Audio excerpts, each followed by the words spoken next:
فكيف تتقون إن كفرتم يوما يجعل الولدان شيبا. அன்பிற்கினிய நண்பர்களே, அஸ்ஸலாமு அலைக்கும் வரஹ்மத்துல்லாஹி வபரகாத்துஹு. குர்ஆன் இறைவனின் வார்த்தைகளாகவும் 1400 வருடங்களுக்கு முன்னால் இறைவனின் தூதர் முஹம்மது நபி ஸல்லல்லாஹு அலைஹி வஸல்லம் அவர்களுக்கும் உலக மக்களுக்கும் ஒரு அத்தாட்சியாக குர்ஆன் இறக்கி வரப்பட்டது. இறைவனின் மூலமாக இறைவனின் வார்த்தைகளான குர்ஆன் உலகில் நடக்கக்கூடிய பல நிகழ்வுகளை உண்மைப்படுத்தி காண்பிக்கின்றது. அவை மறுமை நாளின் அடையாளங்களாக இருந்தாலும் சரியே. அந்த வகையில் பலஸ்தீனில் இஸ்ரேலின் அதிக தாக்குதலின் பயத்தால் எம் சிறு குழந்தைகளின் தலை முடியானது நரைத்து காணப்படுகின்றது. சிறு வயதிலேயே இவை மறுமை நாளின் அடையாளமாகவும் காணப்படுகின்றது.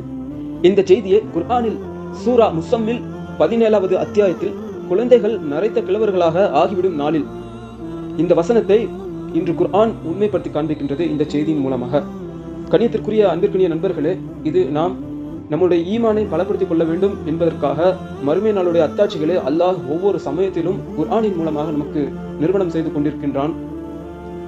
எனவே பலஸ்தீனில் இருக்கக்கூடிய எம்முடைய மக்கள் அனைவர்களுக்காகவும் நாம் அல்லாஹ்விடத்தில் துஆ செய்ய கடமைப்பட்டுள்ளோம். நம்முடைய வாழ்க்கையை சரி செய்து நம்முடைய ஈமானை அதிகப்படுத்தி தருவதற்காக அல்லாஹ் போதுமானவன். ஆமீன். அஸ்ஸலாமு அலைக்கும் வரஹ்மத்துல்லாஹி வபரகாத்துஹு.